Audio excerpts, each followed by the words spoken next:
അപ്പോൾ ഒരു കാസറ്റ് മണിവായി ഇപ്പം മാരുതി കാസറ്റിൻ്റെ കാസറ്റ് ഇറക്കാറുണ്ട്, കബീറും മറ്റേ സദീഖൊക്കെ ചെയ്യുന്നത്. അപ്പോൾ ആ കാസറ്റ് ഏത് കാസറ്റ് ഇറക്കിയാലും ഇപ്പോൾ ഒരു ഏതെങ്കിലും ഡിവോഷണൽ സോങ് ഇറക്കുവാണെങ്കിൽ മാത്രം അവരുടെ ഇപ്പം അതിനകത്ത് ഞാൻ ജാഫറിനോട് പറയുന്ന വിചാരിച്ചൊരു കാര്യം, എൻ്റെ മാരുതി കാസറ്റ് എന്ന് പറഞ്ഞാൽ അത് കബീറും സതീഷ് ബാബും കൂടി പറഞ്ഞ ആളാണ്. പക്ഷെ ഒരു മുസ്ലിമാണ് ഏറ്റവും കൂടുതൽ അയ്യപ്പ ഭക്തിഗാനങ്ങളും കൊടുങ്ങല്ലൂർ ഭക്തിഗാനങ്ങളും പറശ്ശിനിക്കടവും മുത്തപ്പന്റെ പാട്ടുകളും ഗുരുവായൂരപ്പന്റെ പാട്ടുകളും ഏറ്റവും കൂടുതൽ ഇറക്കുന്നത്. അതെ, തീർച്ചയായിട്ടും. അപ്പൊ ഞാൻ എനിക്ക് തോന്നുന്നത് അതൊരു മതസൗഹാർദ്ദത്തിന്റെ ഒരു വഴി തന്നെയാണെന്ന് എനിക്ക് തോന്നുന്നു. തീർച്ചയായിട്ടും. കാരണം ജാഫർ തന്നെ നേരത്തെ അമ്പലങ്ങളിലെ പാട്ടുകളൊക്കെ വളരെ മനോഹരമായിട്ടാണ് പാടുന്നത്.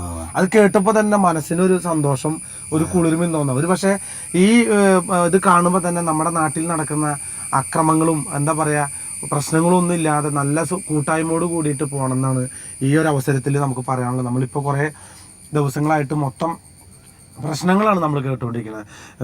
സ്വന്തം സഹോദരന്മാരെ അല്ലെങ്കിൽ എല്ലാവരും സ്വന്തം അനുജന്മാരെ പോലെ കണ്ടുകൊണ്ട്, അച്ഛനമ്മമാരെ പോലെ കണ്ടുകൊണ്ട് നിൽക്കുകയാണെങ്കിൽ നമുക്ക് ഇതുപോലൊക്കെ പോകണമെന്നുണ്ടെങ്കിൽ നമ്മുടെ നാട്ടിൽ ഒരു സ്ഥലങ്ങളിൽ ഒരു പ്രശ്നങ്ങൾ ഉണ്ടാവില്ല. ഇപ്പം മുകേഷ് ചേട്ടൻ പറഞ്ഞില്ലേ, പിന്നെ കയ്യിൽ ഈ ചാനലിൽ തന്നെ പറഞ്ഞിട്ടിരിക്കുന്നുണ്ട്, അതായത് കലാകാരന്മാരുടെ കയ്യിലേക്ക് ഭരണം കൊടുക്കാൻ. അതായത് കലാകാരന്മാർ ഭരിക്കട്ടെ, എല്ലാ കലാകാരന്മാരുടെ കയ്യിൽ ഇവിടെ യാതൊരുവിധ ആലോക്യം വഴക്കമൊന്നും ഉണ്ടാവില്ല. കാരണം എല്ലാവരും അവരുടെ സ്വന്തം ആൾക്കാരെ പോലെയാണ്. പിന്നെ നമുക്ക് ജാതി നോക്കിക്കഴിഞ്ഞാൽ വല്ലതും നടക്കുമോ?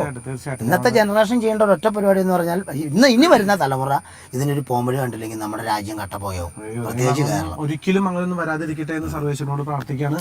എന്തായാലും ഞാൻ പറയാണ്, ജാഫർ പാടിയ പാട്ടെന്ന് പറഞ്ഞു, ഞാനും പാട്ടുകളൊക്കെ പാടാറുണ്ട്. എൻ്റെ പാട്ടുകളിൽ ഒരുപാടും മുസ്ലിം ഭക്തിഗാനങ്ങൾ ഞാൻ ഒരുപാട് ഇറക്കിയിട്ടുണ്ട്. എൻ്റെ ഏറ്റവും കൂടുതൽ ഭക്തിഗാനങ്ങൾ ചെലവാകുന്നതും മലപ്പുറം, കോഴിക്കോട് അങ്ങനെയുള്ള ഏരിയകളിലാണ് ഏറ്റവും കൂടുതൽ. ഇപ്പോഴും ചെല്ലാണെങ്കിൽ എല്ലാവരും ചോദിക്കും, അടുത്ത കാസറ്റ് ഏതാണ് എന്ന് ചോദിക്കും. അടുത്ത പാട്ട് ഏതാണ് പാടുന്നത് എന്ന് ചോദിക്കും. അത്രയും ഇഷ്ടമുള്ള ആൾക്കാരാണ് അവർ.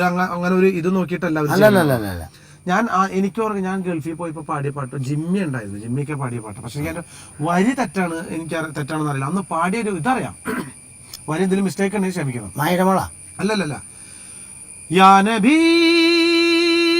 യാ റസൂൽ സലാം അലൈക്കും. സലാം അലൈക്കും അല്ല, അങ്ങനെ പാടുമ്പോ സലാം അലൈക്കും വരില്ല, സലാം അലൈക്കും അങ്ങനെയാണോ വരാ? അസ്സലാമു അലൈക്കും എന്ന് പറയാൻ പറ്റില്ല, അസ്സലാം അലൈക്കും. അപ്പൊ അസ്സലാം അലൈക്കും എന്ന് പറയുന്നത് സലാം അലൈക്കും എന്ന് പാടിപ്പോ.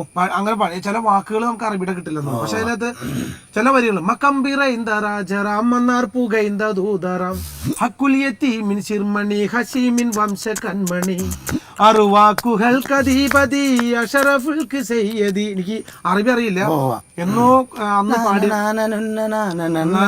മുസ്തഫ